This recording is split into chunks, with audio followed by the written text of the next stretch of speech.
and a special thanks to Mrs. Rudman, who did a tremendous amount of work and spent a lot of time making all the arrangements to make this such a successful event. And thank you for everyone for coming. Thank you for all the volunteers who made all the different meat-free items for people to try and to record your favorite recipes. Okay, by way of introduction, I want to share a Sfas Emes that I came across recently, which for me was inspiring, and it was a different take on a chazal that we're familiar with, something that we hear probably every Tisha B'Av. But he has a little bit of a different take, which resonated with me in a meaningful way. Chazal say, "Kol dor she'eino nivna biyamav, kilu nechrav biyamav." Every generation that goes by in which the Beis HaMikdash is not rebuilt, it's as if it was destroyed in that generation. And the simple understanding of that is that literally every single generation is as if they totally destroyed the Beis HaMikdash. But the Sfas Emes has a different take on it. And it's funny, my son, what he learns in school, comes out in all types of different ways, especially when he's fighting with his sister. So there was one morning that they were at the arts and crafts table, the kitchen table, doing arts and crafts, one of their favorite things to do. And he was trying to convince her to give him something that she was using. And she was not in a sharing mood at the moment. And he said to her, "Liba, we're taking a brick away from the Beis HaMikdash." I came in, Binyamin, let's not calm down on the guilt trip. But this idea is really the Sfas Emes's idea. The Sfas Emes asks that you mean to say that every single generation that had so many tzaddikim, they weren't good enough? And how is it possible that there'll ever be a generation that one generation by itself will have enough merits to rebuild the Beis HaMikdash by itself? And he writes, rather, he's compelled by this question enough to say that that's not what's meant. What's meant is that it's a cumulative effort, that every generation has an opportunity to contribute to the rebuilding of the Beis HaMikdash and to contribute their brick or their bricks. And every individual in every generation can contribute to that. And that's what Chazal are saying, that when they say that every generation in which the Beis HaMikdash is not built, what they mean is every generation that fails to seize that opportunity to contribute and to add a brick, ki'ilu nechar b'yamav, it's as if it was destroyed in their days because they're prolonging the rebuilding of the Beis HaMikdash. And to me, that's kind of a much an approach that sits much better with me. That we are all contributing. It's not pass or fail. It's not all or nothing. We all have a contribution to make in rebuilding the Beis HaMikdash. And so now there are two things I wanted to discuss in tonight's shiur. One topic is kind of in preparation of Tisha B'Av and in something inspiration that we could take from Tisha B'Av. And the second is about Tisha B'Av itself. What are we supposed to be doing? How are we supposed to do that? Those are the 2 points I would like to discuss. So the first topic, in terms of preparation of Tisha B'Av and inspiration to take from Tisha B'Av, we all know that the second Beis HaMikdash was destroyed because of sinas chinam, baseless hatred. And every year this is something that the Chafetz Chaim Heritage Foundation comes back to because it's so important, and different things to focus on each year that they come up with. But that is the cause of the destruction of the second Beis HaMikdash. And if our job is to rebuild it, then that's something that we have to focus on and something that we have to work on. So one area that I want to focus on, which is relevant to this, and have a unique perspective I want to share about it, is the new age of communication that we now live with. The digital communication era, where we're no longer communicating by talking to each other, but now communication has taken on an entire different realm of emails, of WhatsApp groups, of Facebook, and that changes the whole picture in terms of Lashon Hara and in terms of just simply nice communications or not nice communications, and that becomes an area that we need to focus on in terms of sinas chinam and improving our relationships and doing away with this baseless hatred. And it's something I think about. The Chafetz Chaim himself, right? He spent his life focused on doing away with Lashon Hara and raising awareness about Lashon Hara. And if he would be in our generation, what would he say? That's something that I think about. But in this particular area, the perspective I think we need to have is not necessarily what we're used to hear. It's something that's been discussed a lot over the years, dealing with technology properly within the framework of Yiddishkeit and Torah observance and communication in particular. And there are essentially two camps that have developed. There are those who are vehemently anti, get rid of your internet, get rid of your everything, your Gmail, and then there's the opposite side that says, no, we live in the 21st century, we have to be part of the world, we have to embrace technology and use it for the good. And then, of course, there's everyone in between in that spectrum. But something I think what is perhaps more on the mark is not so much to focus on the good or the bad, but on what it is. And that it's something that's very powerful. And it's a different form of communication that therefore presents different challenges. If I were to ask you, is nuclear power good or bad? What would you say? It's both. It's both. That's exactly the answer. It's both. The atom bomb destroyed Nagasaki and Hiroshima in seconds. Thousands of people died. Destruction that mankind had not seen before that time. But nuclear power also is responsible for so much electricity and energy that fuels cities and hospitals that are healing thousands of people with that energy, and it does a tremendous amount of good. So what is it? It's neither good nor bad, but it's very powerful. It's very powerful. And the good that it can do is very powerful, and the bad that it can do is very powerful. And I think that is perhaps a way that we should approach the digital age and digital communication. And the speed and the far-reaching effects of all these different forms of communication is powerful. And it allows for powerfully good things and powerfully bad things. The Chesed Fund. The Chesed Fund is an example of something that uses this technology to communicate with an extremely broad network of people to do amazing things. There was a little girl recently that needed a very unique type of cure, and they were able to raise over $2 million in a matter of days. Literally a matter of days. Something that big organizations that have a huge number of supporters can't do. They were able to do that. Locally, we have Cincy Schwals, right? And every one of us has at some point posted, need something from Costco, or going to Costco, or need something from, looking for a ride to the CVG. See a lot of those. And the number of responses you get is remarkable. It's a chesed powerhouse. It really is. And while I'm on the topic of the Cincy Schwals, just as an aside, and this is not tonight's topic, but I just want to spend 1 minute on the moderation of Cincy Schwals. I know that there's a lot of people that are annoyed by it, and why didn't this go through, and what was wrong with that post, and it's something that's important, and why is that being blocked? And a lot of these arguments have merits, but we should be very thankful for the fact that there is some degree of moderation in Cincy Schwals. There's other communities that have similar Google groups that have no moderation at all, and the types of things that happen are awful, nothing short of awful.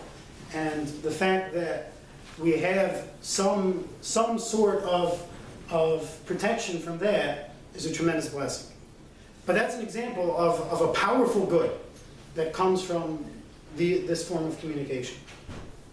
And we're also very familiar with the bad that can come from this form of communication. Something that, some insensitive email that gets passed on and on and on and on. And the reputations that can be totally destroyed in minutes, literally minutes, just by who was BCC'd on that email. Not CC'd, BCC'd, right? So that they don't know that when you were complaining to them, their boss was watching the communication. These are things that happen regularly, and that's just one example. There's WhatsApp groups and Facebook pages where posts are seen by everyone, by large groups of people, and there might be someone there that's going to be deeply hurt by what's being posted, and it's too late. It's very fast and it's very far-reaching, and that is something that I think is very important for us to be thinking about. It has to be high on our list, and if we want to make strides in doing away with sinas chinam, we have to put this topic on the top of our priority list. In terms of eitzahs of how to deal with it, the first thing I want to say is to make a decision, to live by choice as opposed to just going with the flow. Make a cheshbon hanefesh. Is it worth it or is it not? A cost-benefit analysis. Is being part of this group really worth the benefits, or is it not? You know, is having a Facebook page worth the benefits or not? There are benefits. It keeps you in touch with friends and family that you otherwise would not be in touch with. It's an important thing to think about. And there's no simple answer, and there's no one answer. Everyone in this room could easily have a very different answer. But instead of just going with the flow, to actually stop and decide to make a choice, that this is something that I want. That I think is an important first step. And then the second step is to deal with it as it is. With all of these forms of communication, just like nuclear power is something that you deal with very carefully because it is so powerful, deal with these forms of communication as something very powerful.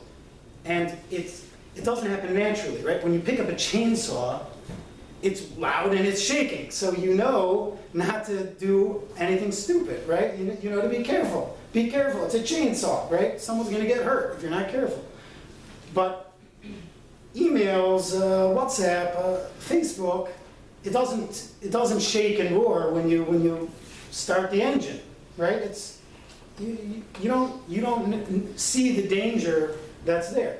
So it's important to try to ingrain that in ourselves, that we have to approach it with that same level of caution and realize that we're taking into our hands something that's very powerful.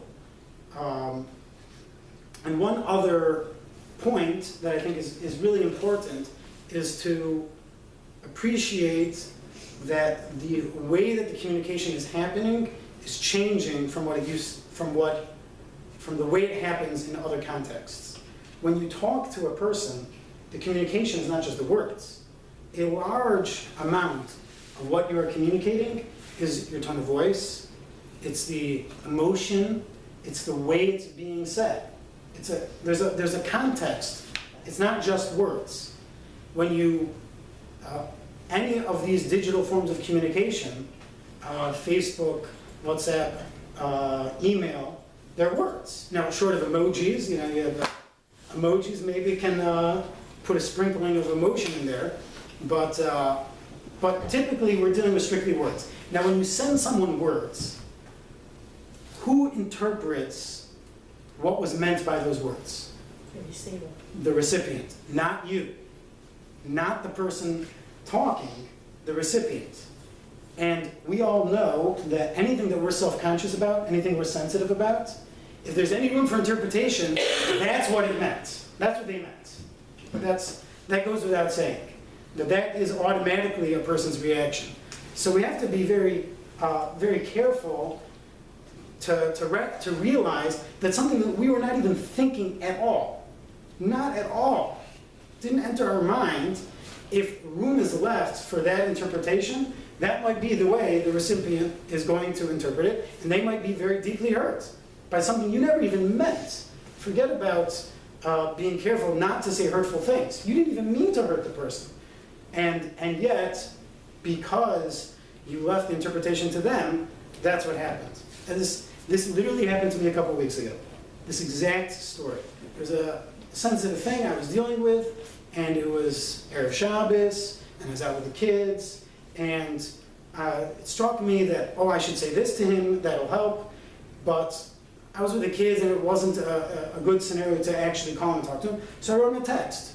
And it was Erev Shabbos, and I was with the kids, so I wasn't paying super close attention about how I worded the text message, and 2 minutes after it's sent, I get a phone call, not from him, from someone he passed it on to, who was also involved, and he was livid. He was screaming at me. He totally misunderstood what I was trying to communicate. Totally misunderstood. But I was at fault. I told him. I fessed up. I mean, it was half. It could swing either way. But I understood why he thought that I meant what he thought I meant. But it was totally not at all what I meant. But these are things that happen all the time, and they can be happening without us knowing about it, which is also something that we have to be very careful about. So I think that as we're approaching Tisha B'Av, and we want to contribute our bricks to the Beis HaMikdash, and we want to limit and do away with sinas chinam as best we can, I think that's important to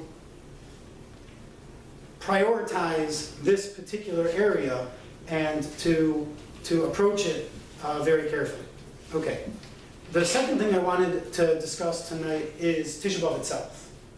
What is Tisha B'Av itself about? And this really expands to the 9 days and the 3 weeks itself. What is the Avodas Hayom of Tisha B'Av?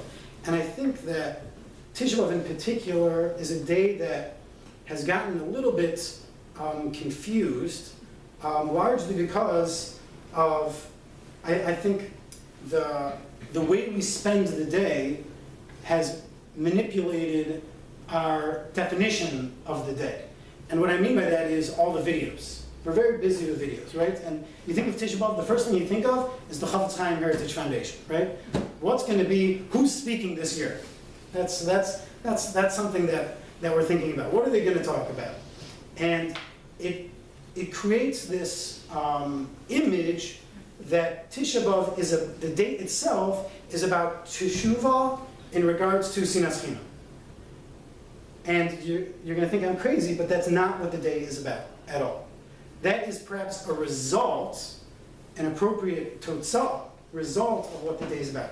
But that is not the essence of Tisha B'Av.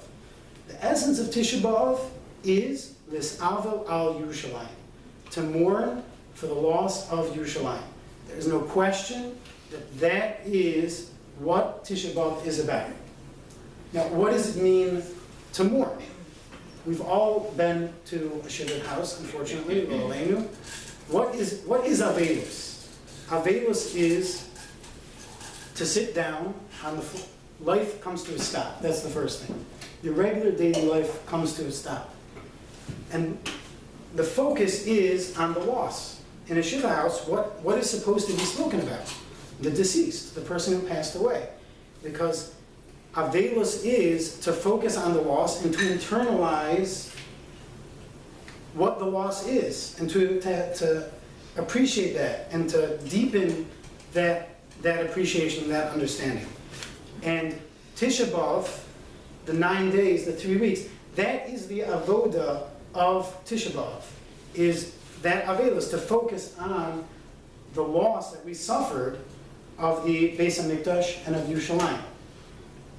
Rav Shimshon Pincus takes this to a deeper level, and he writes that all of the Yom Tovim, all of the Moadim, the special times throughout the Jewish calendar, are all different ways in which we connect to HaKadosh Baruch Hu and we deepen our relationship with Hashem. And Tisha B'Av is, in particular, is a way in which to deepen that relationship. And he says a powerful idea, that there are different ways to relate to people, to Hashem.